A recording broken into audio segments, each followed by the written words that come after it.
The scream cut through the morning chaos like a blade. Lagos was already loud, as it always was. Vendors shouted prices over one another. Car horns blared without apology. Children ran freely through narrow spaces, laughing and dodging traffic. But this sound did not belong to that familiar noise. This scream carried fear, the kind that does not ask permission before settling in your chest. It twisted her stomach so suddenly that she gasped. Her phone slipped from her hand as she began to run. She did not think. She did not plan. Her feet moved on instinct, slapping against the rough concrete as she pushed past bodies and voices toward the source of the sound. With every step, one thought pounded in her head. Please let it not be who I think it is. And when she reached the crowd, when she saw the body on the ground, her world narrowed to a single point. It was Femi. Her younger brother lay motionless, one leg bent at an unnatural angle, his face too still, too quiet. For a brief, terrifying moment, her mind refused to name what her eyes were seeing. She stood frozen, her heart slamming against her ribs, her breath shallow and painful. No, this cannot be my brother. This is not how today was supposed to go. People shouted around her. Someone screamed his name again. Someone else waved frantically for help. And then her phone vibrated. That same buzzing sound. Mama Tola. The sound pulled her backward in time. That morning, nothing had looked like danger. Her room had been quiet, almost peaceful. Pale walls traced with tiny cracks. Her unmade bed, sunlight slipping through the dusty window and resting gently on the floor. She had sat on the edge of the bed longer than usual, holding her phone, staring at the screen as if it held answers she could not yet read. No notifications, no urgency, just one unread voice note. Mama Tola. Kimmy remembered feeling unsettled without understanding why.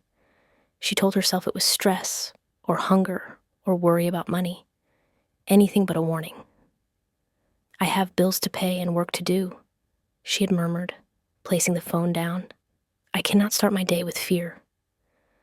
On the bus later that morning, the heat had wrapped around her like a heavy blanket. Bodies pressed in from every side, sweat and impatience thick in the air. She clutched her bag tightly and tried to steady her thoughts. Her phone vibrated. Mama Tola.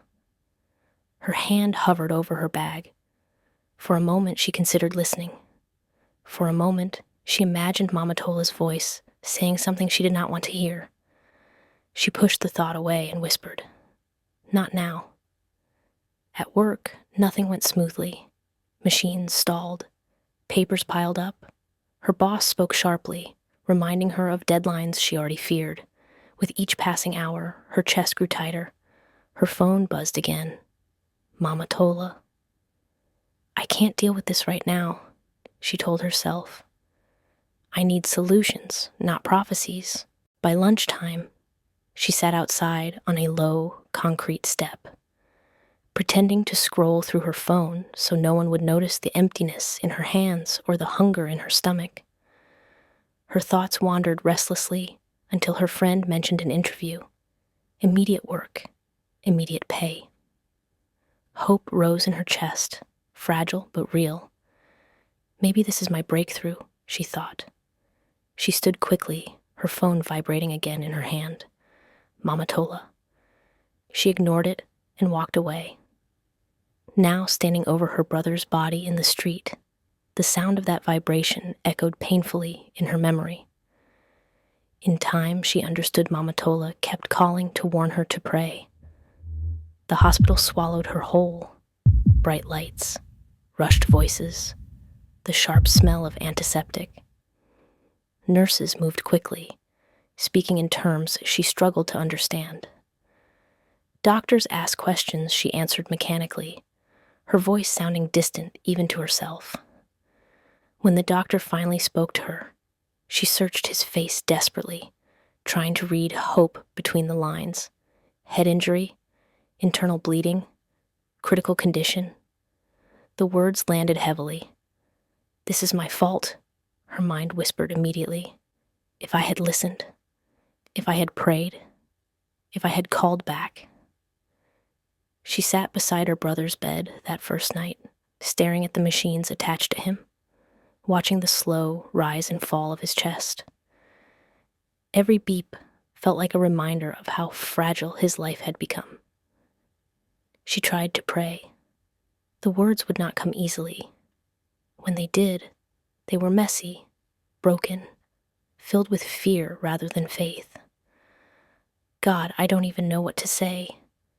I was too busy to listen to you. I was too busy to believe you were serious." Days passed. Morning blurred into afternoon, afternoon into night. Doctors came and went. Sometimes they spoke carefully. Sometimes they said nothing at all. Each day that passed without improvement felt heavier than the last. Kemi's thoughts grew darker in the quiet hours. What if he never wakes up? What if I have to tell Mama Tola that I failed? What if God warned me and I chose convenience instead? Family members visited and prayed loudly. Friends held her hands and spoke hopeful words. But when she was alone, sitting in that chair beside her brother's bed, faith felt like work. One night, exhausted and trembling, she leaned forward and rested her head on the mattress. "God," she whispered, "I don't have strong faith right now. I don't have bold prayers. All I have is regret and fear. But if you can hear even that, please, don't let this be the end." She stayed there, speaking softly, sometimes crying, sometimes silent, sometimes simply breathing and hoping God understood what she could not say. And slowly, quietly, things began to shift. The bleeding stopped worsening. The swelling reduced. The doctor stopped using words like critical and began saying stable. It was not sudden. It was not dramatic. It was gradual mercy. The morning Femi opened his eyes, Kemi almost missed it. She had been staring at the window, lost in thought, when she heard a faint sound. She turned and saw his fingers move slightly.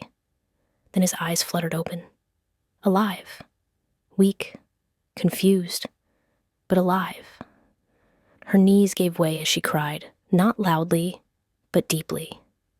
The kind of crying that empties something heavy from your soul. Later that day, her phone rang. The job.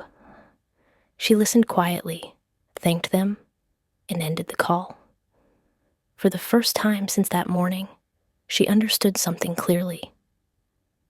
Faith is not always loud. Sometimes it is sitting in a hospital chair for days, choosing to keep talking to God even when guilt makes you feel unworthy. Sometimes it is learning that God's warnings are not meant to scare us, but to protect us. And sometimes mercy meets us even when we are late,